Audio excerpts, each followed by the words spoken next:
UP उपचुनाव में अखिलेश यादव की पीडीए की गणित को सीएम योगी के बटेंगे तो कटेंगे, एक रहेंगे तो सेफ रहेंगे के नारे ने फेल कर दिया। इतना ही नहीं, बीजेपी ने समाजवादी पार्टी के गढ़ में भी सेंध लगा दी। दरअसल लोकसभा चुनाव के बाद बीजेपी लगातार सवालों के घेरे में थी। लोकसभा चुनाव के रिजल्ट सामने आने के बाद सीएम योगी आदित्यनाथ के नेतृत्व पर भी कई सवाल उठ रहे थे। अब उपचुनाव के परिणाम ने साबित किया है कि यूपी में योगी का जादू बरकरार है। सीएम योगी ने विपक्ष के जातीय समीकरण की काट खोज निकाली। देखिए इस रिपोर्ट में।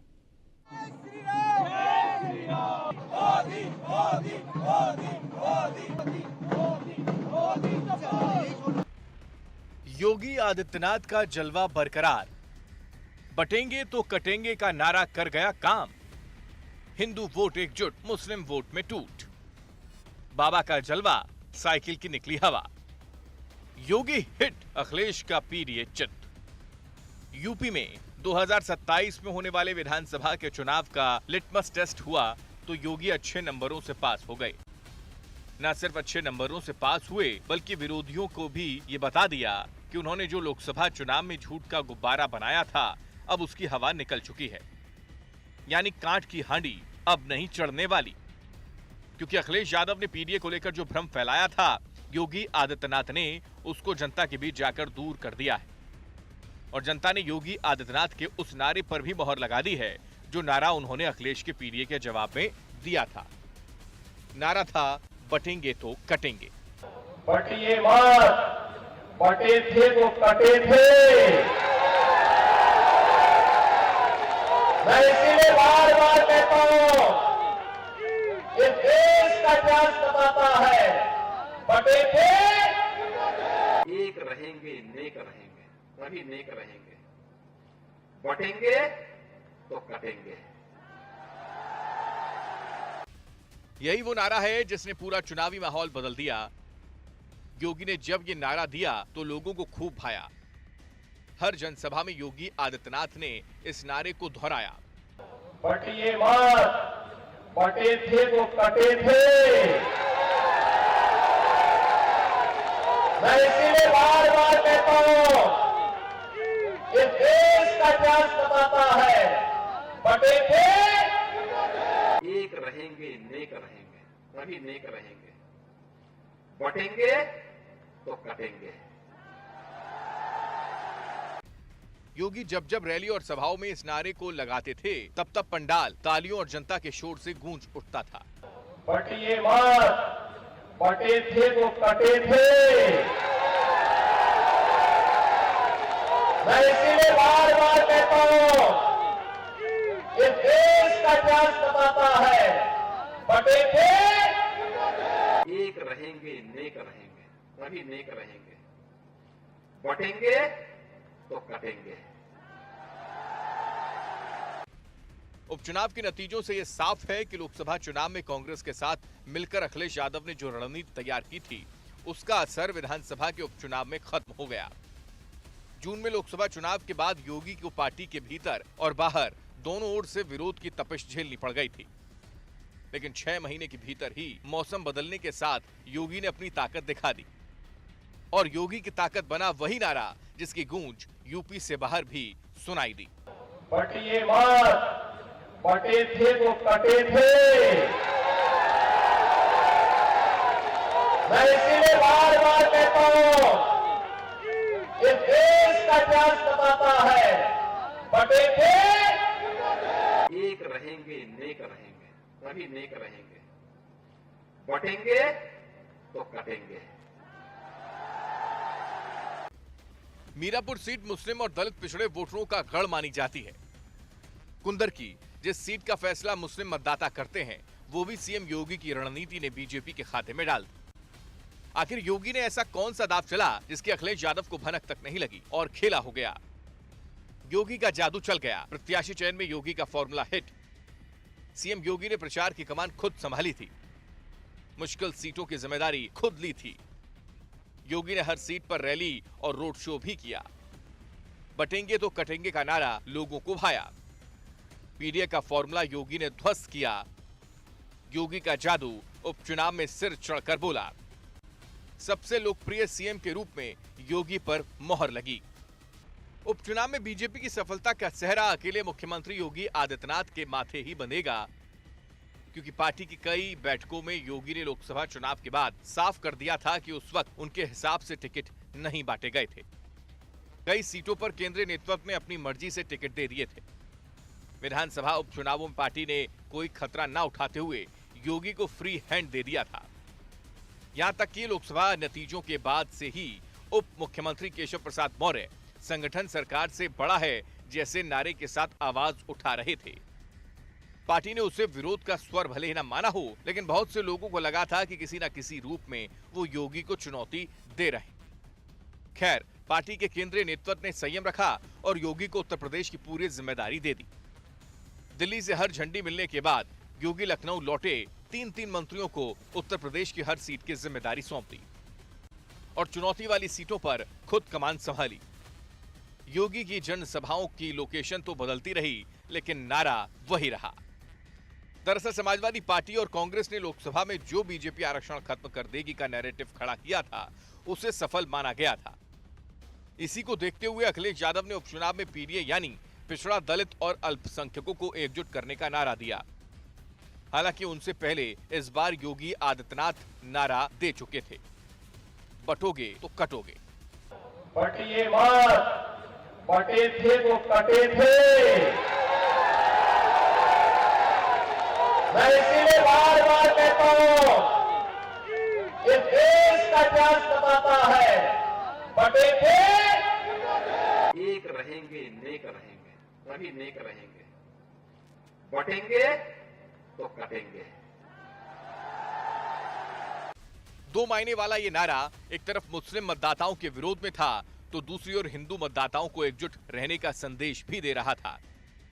योगी की रणनीति भी यही रही। लोकसभा चुनाव में सपा कांग्रेस ने 400 सीटें जीतकर आरक्षण व्यवस्था खत्म करने के जिस नैरेटिव को खड़ा कर दलित, पिछड़े वोटरों को बीजेपी से दूर कर दिया था, उसे जोड़ने के लिए बीजेपी को कुछ ऐसा नारा ही चाहिए था। बटिए मत, बटे थे तो कटे थे। मैं इसीलिए बार बार कहता हूं, ये देश का इतिहास बताता है, बटे थे एक रहेंगे, नेक रहेंगे, तभी नेक रहेंगे। बटेंगे तो कटेंगे। बीजेपी की ओर से योगी आदित्यनाथ ने बहुत एग्रेसिव तरीके से बटोगे तो कटोगे का जो संदेश दिया, उसने उपचुनावों में योगी को फिर से ताकतवर बना दिया।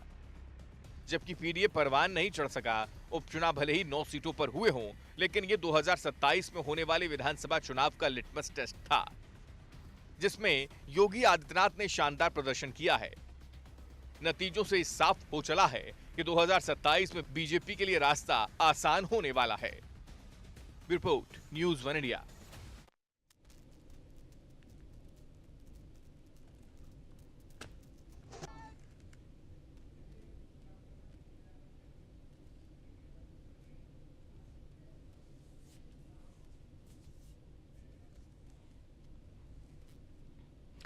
तब उपचुनावों के बाद जो तस्वीर सामने आई है, उसको कहीं ना कहीं अब ये माना जा रहा है कि ये सेमीफाइनल था आने वाले विधानसभा चुनाव का। और हालांकि जो बीजेपी है वो बिल्कुल कॉन्फिडेंस में नजर आ रही है, क्योंकि लोकसभा के चुनाव के बाद जिस तरह से एक के बाद एक विपक्ष लगातार बीजेपी को टारगेट कर रहा था, तो अब कहीं ना कहीं वो रास्ता, वो राह आसान की है बीजेपी ने यूपी में। यूपी की अगर खासकर हम बात करें, चलो इसी पर बात करेंगे। खास गेस्ट हमारे साथ जुड़ गए हैं, रत्नेश मिश्रा हैं, बीजेपी के प्रवक्ता हमारे साथ जुड़े हुए हैं, पॉलिटिकल एक्सपर्ट हैं आशीष कुमार भी हमारे साथ हैं।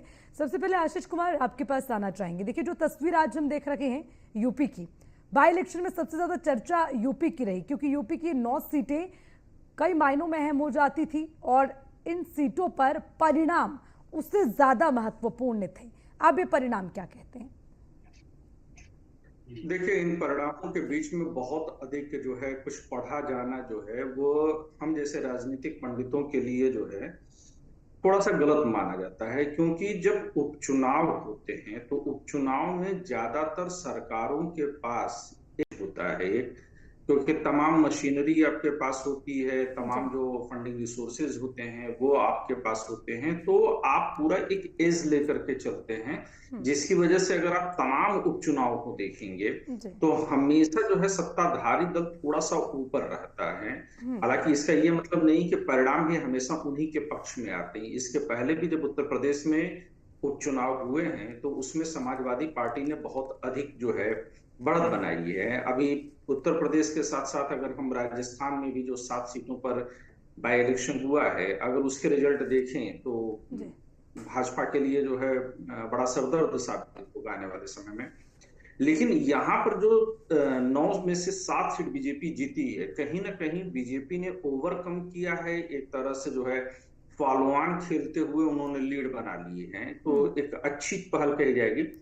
पर एक बात मैं इसमें कहना चाहूंगा कि आज सुबह से तमाम अलग अलग चैनल्स पे जब मैं बोल रहा हूं तो मैं लगातार ये कह रहा हूं कि आप किसी एक चुनाव को लेकर के जनता के मूड को समझने की कोशिश मत करिए। आप तमाम चुनाव में लेकर के जाइए, ये देखिए कि जहां जहां पर लोकसभा में बीजेपी को बढ़त मिल रही थी वो जगहों पर बीजेपी हारती हुई दिखाई दी, और जहां पर बीजेपी घटती हुई लोकसभा में दिखाई दे रही थी वहां पर बीजेपी जीत रही है। यहाँ पर जब समाजवादी पार्टी बनाम जो है भारतीय जनता पार्टी हो गई थी, उत्तर प्रदेश में एक तरह से इंडिया बनाम एनडीए का चुनाव नहीं रह गया था, हालांकि एनडीए एकजुट रहा। जब हरियाणा में कांग्रेस की मिट्टी पलीद हुई तो उस समय तमाम जो इंडिया गठबंधन के ही नेता थे उन्होंने इसको एक अवसर समझा कि कांग्रेस को यहीं पर दबा दें और हम लोग जो है जो एक 75-76 का मॉडल जनता पार्टी का उभर करके आया था उसको लेकर के सामने आने की कोशिश की थी। और इस वजह से जो एकजुट इंडिया गठबंधन था वो कहीं ना कहीं इस बार जो है खत्म सा नजर आ रहा था। सिर्फ क्षेत्रीय नेता कांग्रेस के अगर कहें तो उनकी कोई वजूद नहीं है। राहुल गांधी भी कुछ समय पहले इस बात को कह चुके थे कि उत्तर प्रदेश और बिहार में कांग्रेस की सबसे बड़ी कमजोरी है कि किसी भी नेता में महत्वाकांक्षा नहीं है। खुद कांग्रेस का कोई भी बड़ा लीडर, यहां तक कि अगर हम प्रियंका गांधी राहुल गांधी को छोड़ दें, सोनिया गांधी तो खैर पूरी तरह से निष्क्रिय हैं, मल्लिकार्जुन खड़गे या कोई अन्य क्षेत्रीय नेता जैसे सचिन पायलट वगैरह को कहा जाए तो वो इन चुनाव में कहीं पर भी आपको सक्रिय होते हुए नजर नहीं आए। अगर यहीं पर 2 या 3 सीट अगर जो है समाजवादी पार्टी ने जो है एक गठबंधन के तहत जो है जाकर के दिया होता, हालांकि 2 सीट तो देने को तैयार थे, अगर कुछ ज्यादा सीट दे दिए होते और तब उनका कांग्रेस का जो एक्ट हुआ होता है, इंडिया गठबंधन के अन्य लोग जब इसमें शामिल हुए होते और इस चुनाव को समाजवादी पार्टी के बजाय अगर इंडिया गठबंधन ने लड़ा होता तो शायद ये नैरेटिव हमें कुछ और देखने को मिलती। शायद ही लगा सकते हैं हम लोग अभी तो। आशीष जी, ये आप कैसे कह सकते हैं, क्योंकि अब देखिए क्यों नहीं वहां पर समाजवादी पार्टी ने सीटें गठबंधन में अपने सहयोगी दलों को दी। कारण तो यही रहा ना कि जो अखिलेश यादव का चेहरा है वो बड़ा है यूपी में और समाजवादी पार्टी का ज्यादा वर्चस्व है। जो स्थिति हरियाणा में रही, कांग्रेस ने जो कहा वही समाजवादी पार्टी ने उत्तर प्रदेश में दोहराया। तो आप क्यों ये उम्मीद करते हैं कि अगर कांग्रेस मैदान में होती तो शायद इतनी सीटें ना ले जाती बीजेपी? नहीं अर्चना जी, बात अभी जो है आप उस मंतव्य में नहीं ले पाए। जैसे मैंने बोला था, हरियाणा में समाजवादी पार्टी की कोई प्रेजेंस नहीं, लेकिन अगर वीडियो में कर रहा हूं, सही ठीक है, तो इनके कई सारे जो है सांसद उत्तर प्रदेश में अब जो है मौजूद हैं कांग्रेस के। तो जहां पर कांग्रेस के सांसद मौजूद होंगे निस्संदेह मनोबल ऊपर उठता है और कार्यकर्ता एकजुट होते हैं। मैं चुनावी जो है जो बूथ लेवल की रणनीति होती है मैं सीधे सीधे उस पर बात कर रहा हूं। अखिलेश यादव ने कहीं न कहीं ये गोल सेटल करने की बात की और अखिलेश यादव का ये तो समझ में आता कि आपने मध्य प्रदेश में उनको हर्ट किया, आपने फिर उसके बाद उनको हरियाणा में हर्ट किया, लेकिन इस हर्ट करने के और अपने ईगो को सेटल करने के चक्कर में अंत में अखिलेश यादव की पोजीशन खुद बहुत डाउन हो गई। ठीक है, नहीं आशीष जी, मैं आपकी बात का सम्मान करती हूँ, लेकिन यहाँ पर समझने वाली चीज ये ना, आप कह रहे हैं कि जहाँ पर सांसद होते, ठीक है, बूथ स्तर की आप बात करें, लेकिन बड़ी बात ये हो जाती है कि जो खुद बैसाखी के सहारे चल रहा है वो दूसरों को क्या सहारा देगा? या फिर आपको क्यों ऐसा लगता है कि भाई ग्राउंड उनका मजबूत होता और उनको सीटें नहीं जाती? अर्चना जी, ठीक है, लेकिन ठीक है, आप किस परिप्रेक्ष्य में कह रहे हैं, एक बार रत्नेश मिश्रा जी से भी समझ लेते हैं। रत्नेश मिश्रा जी, देखिए अभी कम से कम जो लड़ाई रही वो सीधी समाजवादी पार्टी और बीजेपी के बीच में रही है। हालांकि ठीक है, बेहतर आपने प्रदर्शन यहाँ पर किया है और उसके लिए लगातार मेहनत भी करते आए हैं, लेकिन कुछ ना कुछ ग्राउंड पर यह भी लगता है कि कहीं ना कहीं चूक विपक्ष से हुई जिसका फायदा बीजेपी ले गई। ऐसा है क्या? देखिए, पहली बात तो किसी पैनलिस्ट के सामने टीवी चल रहा है उसको बंद करवाइए। आवाज एक ही आवाज दो बार आ रही है। जी, मेरी आवाज जा रही है आपको? आ रही, आप बोलिए। अर्चना जी, आपको और साथी पैनलिस्टों को और देश की जनता को मेरी तरफ से नमस्कार। जी, थोड़ा सा वॉइस डीपीजी के सामने साथ टीवी चल रहा है। जी जी, प्लीज प्लीज, अगर किसी के भी वहाँ टीवी चल रहा है प्लीज उसका वॉल्यूम बंद कर दीजिए। ठीक है, बोलिए रत्नेश जी।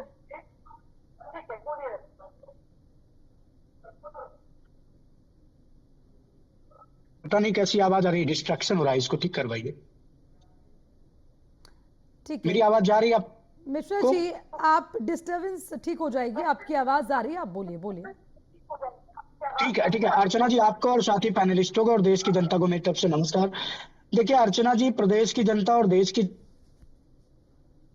योगी आदित्यनाथ जी महाराज और माननीय प्रधानमंत्री नरेंद्र मोदी जी के नेतृत्व में विकास और देश हित और राष्ट्रहित और हिंदुत्व और सनातन की राजनीति के लिए लगातार अग्रसर हो रही है और उसका परिणाम रहा कि बटेंगे तो कटेंगे, एक रहेंगे तो नेक रहेंगे, एक है तो सेफ है के नारे पर भारतीय जनता पार्टी को महाराष्ट्र में लैंडस्लाइड विक्ट्री, हमने उपचुनाव में जो फेक नैरेटिव सेट करके समाजवादी पार्टी ने लोकसभा चुनाव में सीटें भी जीती थी उसको ध्वस्त कर दिया है और एक नई तरीके से एक नई राजनीति की शुरुआत उत्तर प्रदेश में हुई है। तो इसके लिए उत्तर प्रदेश की जनता का और महाराष्ट्र की जनता का बहुत बहुत धन्यवाद और हम आशा करते हैं कि आगे भी प्रदेश की जनता और देश की जनता इस पार्टी को अपना मत रूपी आशीर्वाद प्रदान करती रहेगी।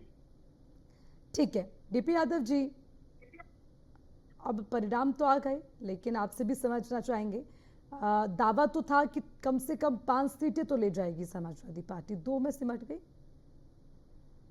जी अर्चना जी, देश के 2 प्रदेशों में विधानसभा के चुनाव हो रहे थे और उत्तर प्रदेश में विधानसभा के 9 सीटों पर उपचुनाव हो रहे थे। झारखंड में भारतीय जनता पार्टी लगातार दूसरी बार आ रही, भारतीय जनता पार्टी के मंसूबे वहां कामयाब नहीं हो पाए और कहीं न कहीं जो है महाराष्ट्र में भारतीय जनता पार्टी और वहां महायुति गठबंधन की विजय हुई है। अब दोनों जगहों पर जो सरकारें बन रही है, हम उनसे ये उम्मीद करते हैं कि वो जनता के हित में काम करेंगे, जनता की भलाई में काम करेंगे और उत्तर प्रदेश में आप आते हैं, हम लोग देखिए उत्तर प्रदेश में विधानसभा की जो 9 सीटें जो चुनाव हुए उसमें शुरू से जो आशंका जाहिर की जा रही थी परिणाम क्या अनुरूप रहे, हमारे लिए कोई अलग से परिणाम नहीं रहे क्योंकि हम ये डीपी यादव जी, आपने तो सीधा यूपी से झारखंड छलांग लगा दी, सवाल अभी यूपी के उपचुनाव का है, इस पर तो कुछ बोलिए। आप 5 सीटों पर जीत का दावा कर रखे थे, मतलब जो हार मिली है उसको आप स्वीकारते हैं क्योंकि मुख्यमंत्री योगी आदित्यनाथ कह रखे हैं कि जो नकारात्मक राजनीति थी उसको जनता ने खारिज कर दिया, जो बांटने का काम करते थे उसको जनता ने खारिज कर दिया, इस पर बोलिए कि कौन नकारात्मक राजनीति कर रहा था, कौन नफरत की राजनीति कर रहा था, कौन नाटक नौटंकी की राजनीति कर रहा था। और देखिएगा उत्तर प्रदेश में जब 2027 के विधानसभा चुनाव होंगे तो कहीं न कहीं जो 2024 के लोकसभा चुनाव में उत्तर प्रदेश में अनुरूप परिणाम होंगे और भारतीय जनता पार्टी को फिर से नकारेंगे और भारतीय जनता पार्टी के तांडव को देखा लोगों ने कि इस चुनाव में किस प्रकार से सरकारी मशीनरी का दुरुपयोग करते हुए, पुलिस प्रशासन का दुरुपयोग करते हुए भारतीय जनता पार्टी ने उन चुनाव को प्रभावित करने का काम किया है। समय आने पर जनता सबका हिसाब बराबर करेगी। हम जनता की अदालत में है, जनता की अदालत में फिर जाएंगे, जनता को ही फैसला करना है 2024 में। लेकिन डीपी यादव जी, आप ही तो कहते थे ना कि ये जो उपचुनाव है ये सेमीफाइनल है विधानसभा का, लोकसभा में जनता ने दिखा दिया, आईना दिखा दिया बीजेपी को, इस बार भी यही होगा, पीडीए की जीत होगी, मतलब वो तमाम बड़ी बातें रही। तो मैं वही पूछना चाहती हूँ, कहाँ पर चुप है? बेईमानी न करता तो 9 की 9 सीटों पर भारतीय जनता पार्टी हारती है, बेईमानी से जीती हुई है भारतीय जनता पार्टी ने 7 सीटें जीती है और अगर ये बेईमानी न होती तो हम सीसामऊ में 20 से 25 हजार पर जीतते। अरे लेकिन डीपी यादव जी, जिन सीटों पर आपकी जीत हुई है वहां भी तो जीत का मार्जिन कम हुआ ना? हाँ बिल्कुल कम हुआ, मान यही तो सरकारी मशीनरी का दुरुपयोग है। आप बात को की है, जिस प्रकार से तांडव हुआ है। ये बताइए, लोकतंत्र में अगर जनता मताधिकार का प्रयोग नहीं कर पाएगी तो कैसे लोकतंत्र के मायने? चिंताजनक विषय है जिस प्रकार से भारतीय जनता पार्टी तांडव कर रही है, लोकतंत्र का माहौल उड़ा रही है भारतीय जनता पार्टी। ये बहुत आप गंभीर अपनी विषय है। हार पर इससे कब तक दोषारोपण लगाते रहेंगे? कभी तो स्वीकार करिए, कभी तो स्वीकार करिए डीपी यादव जी। आप जीत जाते हैं तब भी तो वही मशीनरी काम करती है, उस वक्त नहीं आप कुछ बोलते हैं। आपके हक में आया तो ठीक, नहीं आया तो मशीनरी खराब। चुनाव में हार जीत लगी रहती है। मैंने ये तो नहीं कहा कि महाराष्ट्र में भारतीय तो उसको स्वीकार करिए, यही बात तो मैं कह रही हूँ। हार जीत होती है तो स्वीकार करिए ना। बिल्कुल, तो हम स्वीकार कर रहे हैं ना, झारखंड के लिए स्वीकार कर रहे हैं, महाराष्ट्र के लिए स्वीकार कर रहा है, लेकिन उत्तर प्रदेश में भी हम स्वीकार करते हैं अगर भारतीय जनता पार्टी ने तांडव न किया होता तो। अब बताइए, पुलिस वाले राइफल पिस्तौल दिखा रहे हैं एक महिला को कहीं न कहीं मताधिकार के प्रयोग से वंचित करने के लिए, दंगे फसाद करा रहे हैं। आ रही हूँ रत्नेश मिश्रा जी। कह रहे हैं, लोगों को कह रहे हैं कि आप दाढ़ी बनवा करके आइए। क्या माहौल है उत्तर प्रदेश का, ये बताइए आप। गरीब आदमी चुनाव में मतदान नहीं कर पा रहा है। कई जगहों से ऐसी खबरें आई कि वहां पर लोग गए तो मतदान हो चुका था उनका, और लोगों ने अगर ऑब्जेक्शन किया तो उनको जो है भगाने का, उनको मारने पीटने की नौबत तक आ गई। तो कैसे कोई लोकतंत्र बचाना है अर्चना जी? लोकतंत्र के ऊपर खतरा है, संविधान के ऊपर खतरा है, ये समझिए आप इस बात को। तो फिर चुनाव में क्यों उतरते हैं आप? मशीनरी पर भरोसा नहीं है तो पहले उसे दुरुस्त करें ना। फिर जब आप जानते हैं कि हर बार ये होता है, हर बार फिर आप आजमाइश के लिए पहुंच जाते हैं क्या? हर बार तो नहीं होगा ये, तर्क ऐसा नहीं दीजिए ना डीपी यादव जी, बार बार नहीं होगा। जो आप पर सटीक ही ना बैठे। ये लोकसभा 2024 के लोकसभा चुनाव के अनुसार भी होगा, ये बार बार नहीं चलने वाला है। अरे लेकिन आप तो बार बार यही बोलते हैं, जितनी बार आपको मुंह की खानी पड़ती है उतनी बार आप मशीनरी पर सवाल उठाते हैं, ईवीएम पर आपको परेशानी होने लग जाती है।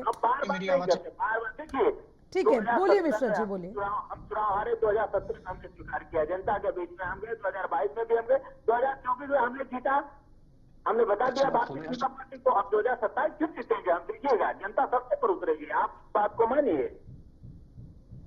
मैं तो मान जाती, लेकिन जनता का फैसला है, उसको आप तो मानिए। बोलिए मिश्रा साहब, बोलिए। 2024 में भी हमने माना था, 2022 में भी माना था, 2017 में भी माना था, 2012 में भी माना था हमने। बोलिए रत्नेश मिश्रा जी, बोलिए। हम झारखंड में भी मान रहे हैं, महाराष्ट्र में भी मान रहे हैं। चलिए, रत्नेश मिश्रा जी तक आवाज नहीं पहुंच रही। आशीष कुमार जी, देखिए बड़ी समस्या है इसी बात को लेकर।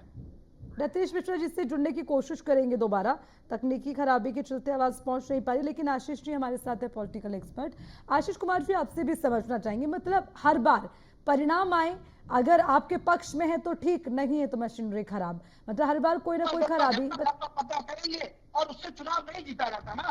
बार बार आप कहेंगे इलेक्शन कमीशन बुरा है, प्रशासन बुरा है, फलाना बुरा है, धमाका बुरा है, जनता कह रही है।